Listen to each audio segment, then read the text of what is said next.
Hi friends, for sale homes and പ്രോപ്പർട്ടീസിൻ്റെ മറ്റൊരു പുതിയ വീഡിയോയിലേക്ക് എല്ലാവർക്കും സ്വാഗതം. ഇന്ന് ഞങ്ങൾ നിങ്ങളെ പരിചയപ്പെടുത്തുന്നത് വളരെ വീതിയുള്ള പഞ്ചായത്ത് ടാറിംഗ് റോഡിനോട് ചേർന്ന് 60 സെൻറ്റ് സ്ഥലവും 1500 സ്ക്വയർ ഫീറ്റ് വരുന്ന 3 ബെഡ്റൂമുകളോട് കൂടിയ ഒരു വീടിൻ്റെയും വീഡിയോ ദൃശ്യങ്ങളാണ്. വളരെ സൗകര്യങ്ങളോടുകൂടിയ ഈ വീടും സ്ഥലവും വയനാട് ജില്ലയിൽ സുൽത്താൻ ബത്തേരിക്ക് സമീപം പുൽപ്പള്ളിക്കടുത്തായിട്ടാണ് 60 സെൻറ്റ് സ്ഥലവും ഈ വീടും വിൽപ്പനയ്ക്കായിട്ടുള്ളത്.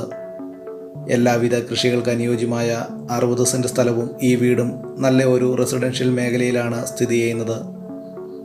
1500 സ്ക്വയർ ഫീറ്റ് വരുന്ന ഈ വീടിന് വിശാലമായ sit out, living and dining hall, 3 ബെഡ്റൂമുകൾ, 3 bathroom, kitchen തുടങ്ങിയ സൗകര്യങ്ങളോടുകൂടിയാണ് ഈ വീട് നിർമ്മിച്ചിരിക്കുന്നത്. ഈ വീട്ടിലേക്ക് ആവശ്യമായിട്ടുള്ള ജലലഭ്യതയ്ക്കായി എല്ലാ സീസണിലും പറ്റാത്ത ബോർവെൽ വെള്ള സൗകര്യവും ഇവിടെ ലഭിക്കുന്നതാണ്. ഈ വീട്ടിൽ നിന്നും 2 കിലോമീറ്റർ ചുറ്റളവിൽ ആരാധനാലയങ്ങൾ, സ്കൂൾ, ബാങ്കുകൾ, മറ്റു വ്യാപാര സ്ഥാപനങ്ങൾ തുടങ്ങിയ എല്ലാവിധ സൗകര്യങ്ങളും ഉള്ളതാണ്. വളരെ നല്ല രീതിയിൽ തന്നെ നിർമ്മിച്ചിരിക്കുന്ന ഈ വീടിൻ്റെ തടിപ്പണികൾ പൂർണ്ണമായിട്ടും തേക്ക്, ആഞ്ഞിലി തുടങ്ങിയ തടികൾ ഉപയോഗിച്ചും ഫ്ലോറിംഗ് വർക്കുകൾ, ടൈൽസുകൾ ഉപയോഗിച്ചുമാണ് ഈ വീട് നിർമ്മിച്ചിരിക്കുന്നത്.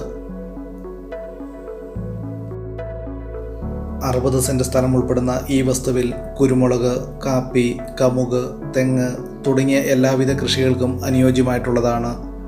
വെള്ളപ്പൊക്ക ഭീഷണി, മണ്ണിടിച്ചിൽ ഭീഷണി എന്നീ യാതൊരു പ്രശ്നങ്ങളും ഇല്ലാത്തൊരു മേഖലയിലാണ് ഈ വീടും സ്ഥലവും വിൽപ്പനയ്ക്കായിട്ടുള്ളത്.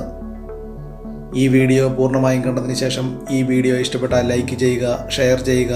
ഇതുപോലുള്ള വീടുകളുടെ വീഡിയോ ദൃശ്യങ്ങൾ കാണുന്നതിനായി ഈ ചാനൽ ഇന്ന് തന്നെ സബ്സ്ക്രൈബ് ചെയ്യുക. 1500 സ്ക്വയർ ഫീറ്റ് വരുന്ന ഈ വീടിന് വിശാലമായ sit out, living and dining hall, 3 ബെഡ്റൂമുകൾ, 3 bathroom, kitchen തുടങ്ങിയ സൗകര്യങ്ങളാണ് ഈ വീടിനുള്ളത്. ഈ വീടിൻ്റെ ലൊക്കേഷൻ എന്ന് പറയുന്നത് വയനാട് ജില്ലയിൽ സുൽത്താൻ ബത്തേരി താലൂക്കിൽ പാടിച്ചിറ വില്ലേജിൽ പാടിച്ചിറ ടൗണിൽ നിന്നും ഏകദേശം 3 കിലോമീറ്റർ ദൂരത്തിലാണ് 60 സെൻറ്റ് സ്ഥലവും വളരെ നല്ല രീതിയിൽ തന്നെ നിർമ്മിച്ചിരിക്കുന്ന ഈ വീടും വിൽപ്പനയ്ക്കായിട്ടുള്ളത്.